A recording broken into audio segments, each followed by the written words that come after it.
محمود غزنوی کا زمانہ تھا. حضرت ابو نور علیہ رحمہ نے لکھا ہے، فرماتے ہیں محمود غزنوی کا دور تھا تو محمود کے پاس نا ایک آدمی اپنا مقدمہ لے کے آ گیا. اس نے کہا بادشاہ میرا کیس بڑا نرالا ہے.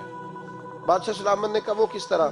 کہنے لگا یہ میرے پاس ایک تھیلی ہے، میں نہ سفر پہ جانے لگا تو یہ تھیلی پوری ہیروں کی بھری ہوئی تھی.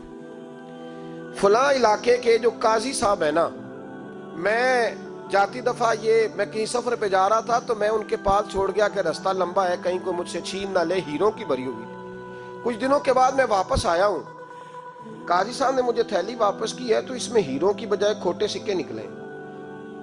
اب میں نے قاضی صاحب سے کہا ہے تو قاضی صاحب تو میرے گریبان تک آتے ہیں، وہ کہتے ہیں بتا کہیں سے پھٹی ہے، کھلی ہے، وہ جس طرح ٹانکے لگا کے تو نے سی تھی اسی طرح لگے ہوئے ہیں کہ نہیں؟ تو حضور لگے بھی بالکل اسی طرح ہے، نہ پھٹی ہے نہ کھلی ہے. اب میں لٹ گیا ہوں، میری کل عمر کی کمائی ضائع ہو گئی، کھوٹے سکے کہاں اور ہیرے کہاں؟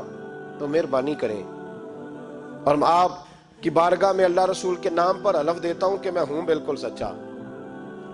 محمود غزنوی کہنے لگے تو جا، تھیلی چھوڑ جا، اور جب میں تجھے بلاؤں گا پھر دوبارہ آنا.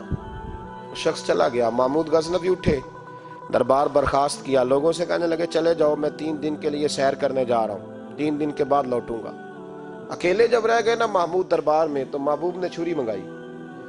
وہ جس تخت پہ بیٹھتے تھے وہاں گدا بچھا ہوا تھا، یہ گدا پڑا ہے نا، گدا بچھا ہوا تھا. محمود نے چھری کے ساتھ اس کو پھاڑ ڈالا اور چھری جیب میں رکھی نکل گئے. کہنے لگے میرے بعد کوئی میرے دربار والے احاطے میں داخل نہ ہو. محمود چلے گئے. اب وہ صفائی کرنے والا جب آیا نا، اس نے آ کے دیکھا تو گدا تو پھٹا ہوا ہے. اس نے شور ڈال دیا، پہرے دار بھی آ گئے، فلاں صاحب بھی آ گئے، فلاں صاحب. اس نے کہا او خدا کے بندو، اس کا گدا پھٹ گیا ہے، وہ تو مار ڈالے گا.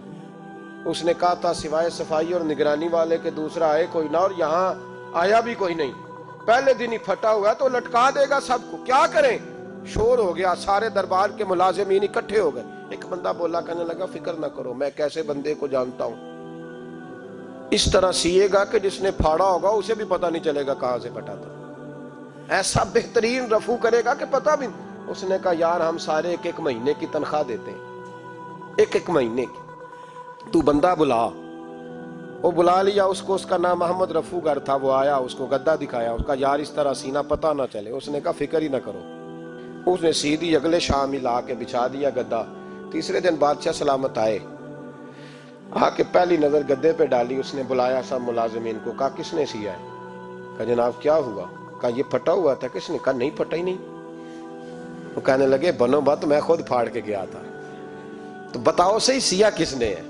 کہا جناب آپ پھاڑ کے گئے تھے تو بتایا کیوں نہیں؟ فرمانے لگے اسی لیے تو بتایا نہیں تھا کہ تم خود تحقیق کر لو، بلاؤ بتاؤ پھاڑا کس نے، احمد سیا کس نے؟ تو بلا لیا، احمد رفو گر آ گیا. اس کو جب بلا کے سامنے بادشاہ کھڑا کیا، کہا بھئی تو نے سیا ہے؟ کہنے لگا حضور آپ کے سارے ملازم کٹھے ہو کے آئے تھے، میری غلطی کوئی نہیں. کہا نہیں یار تو بڑا کاریگر ہے، میں نے اپنے ہاتھ سے پھاڑا تھا پر مجھے بھی نہیں پتا چل رہا کہاں سے پھٹا تھا. اچھا یہ بتا یہ تھیلی جو ہے یہ بھی تو نے سی تھی؟ اس نے کہا جی آپ کے خادم کا ہی کارنامہ ہے، وہ فلانے علاقے کے قاضی صاحب آئے تھے، اس میں سے ہیرے نکال کے تو کھوٹے سکے بھرے تھے، تو مجھے بھی تھوڑا سا حصہ ملا تھا. محمود نے سارے گواہ بھی اکٹھے کر لیے، ثبوت بھی اکٹھے کر لیے. پھر قاضی کو بلایا. محمود غزنوی نے کہا قاضی صاحب آپ سے غلطی ہو گئی، غریب آدمی تھا، وہ لٹ گیا ہے، اس نے تو بڑی مشکل سے کچھ ہیرے جمع کیے تھے اور اس کی کل کائنات تھی، تو آپ اس کا مال اسے دے دے، بات ختم. قاضی صاحب کہنے لگے آپ مجھ پہ الزام لگا رہے ہیں، سوال ہی نہیں پیدا ہوتا. آپ میری داڑھی دیکھیں، آپ میرا اعزاز دیکھیں، دنیا جانتی ہے میں. کہا قاضی صاحب انسان بھول ہی جاتا ہے، بندہ بھول جاتا ہے، غلطی ہوگی مال نے. کہا نہیں سوال. کہا میں تنہائی میں پوچھ رہا ہوں، میں اس وقت پوچھ رہا ہوں جب دوسرا موجود کوئی نہیں. آج توبہ کر لے، میں کچھ نہیں کہوں گا، تو میری زبان پہ اعتبار کر، تجھے پتہ ہے میں جو کہتا ہوں اس پہ عمل بھی کرتا ہوں، باز آ جا. پر قاضی نے کہا نہیں میری غلطی کوئی نہیں. محمود نے پھر بڑے دربار میں بلا لیا، مجمع عام میں. مہلت کے دنوں میں جو توبہ کر لے وہ بچ جاتے ہیں، لیکن لوگ رسوائیوں کے دنوں میں پھر واپس لوٹتے ہیں اگلا گھر دیکھ کے، پھر حالات اور طرح کے ہو چکے ہوتے ہیں. جب بھرے دربار میں قاضی کو بلایا، بھائی تو مانتا ہے کہ نہیں؟ اس نے کہا نہیں. تو کہا بلاؤ احمد رفو گر کو. جب احمد رفو گر آیا تو بوڑھے قاضی کی ٹانگیں کانپنے لگی، جملے ٹوٹنے لگے. لفظ زمین پر گرنے لگے، بات صحیح نہیں ہوتی، زبان لڑکھڑانے لگی۔ محمود کہنے لگے قاضی میں نے تجھے کہا تھا وہاں مان جا بات، اب بڑے دربار میں بول۔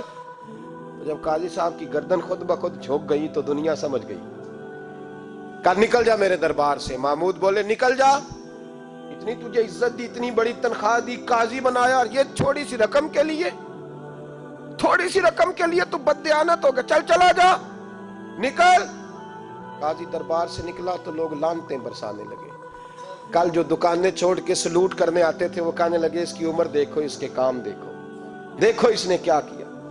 گھر گیا، بچے جن کے لیے پاپ کمایا تھا، جنہاں لی تو پاپ کمائے ہن کتھے نہیں ہو تیرے کر دے۔ وہ بچے کہنے لگے ابا جی ہم تو سکول مدرسہ جانے کے قابل نہیں رہے، لوگ پوچھیں گے تو کیا امید تھی کہ بیوی ساتھ دے گی۔ وہ کہنے لگی میں میکے کیسے جاؤں گی، گلی کی عورتیں طرح طرح کی باتیں بناتی ہیں۔ او بھائی کامیابیوں کے بڑے سربراہ ہوتے ہیں، کوئی کامیاب ہو جائے تو سارے کہتے ہیں میری سپورٹ سے ہوا ہے، ناکامیاں ہمیشہ یتیم ہوتی ہیں، ناکامیوں کا کوئی سربراہ نہیں ہوتا۔ جب تک تو قاضی تھا تو بڑے بات تھی، ہر بندہ کہتا تھا رشتہ دار ہے، اور رسوائی ہو گئی تو وہ تیری آنکھ ہو یا سنگ ملامت کی چبھن، کون پہنچا ہے میرے درد کی گہرائی تک۔ دور شہرت میں تو یاروں نے کیا یاد بہت، ساتھ آیا نہ کوئی کوچے رسوائی تک۔ اور میاں صاحب کہنے لگے ساری عمر ہی آٹا گد ہے، میں لکھاں کیتے نہیں پیڑے، اب وقت آیا ہی تے محمد بخشا کوئی نہیں ہوں بیٹھا نیڑے، حالات ہی بدل گئے۔ قاضی خاموشی سے اندر چلا گیا، اپنی رسوائی سمیٹ کے بستر پہ لیٹا، نہ روٹی کی بھوک لگی، نہ پانی کی پیاس لگی، نہ نیند آئی، ساری رات تڑپتا رہا۔ سویرے گھر والوں نے دروازہ کھولا تو روح پرواز کر گئی تھی، دنیا چھوڑ گیا۔ حضرت ابو نور علیہ رحمہ بولے، فرمانے لگے یاد رکھو کبھی بددیانتی نہ کرنا، کبھی، یہ تو محمود غزنوی کی عدالت تھی، قیامت میں رب کریم کی عدالت لگے گی۔ اور فرمایا وہاں تو گواہی دینے والا احمد رفو گر تھا، قیامت میں تو تمہارے اپنے ہاتھ پیر گواہیاں دیں گے۔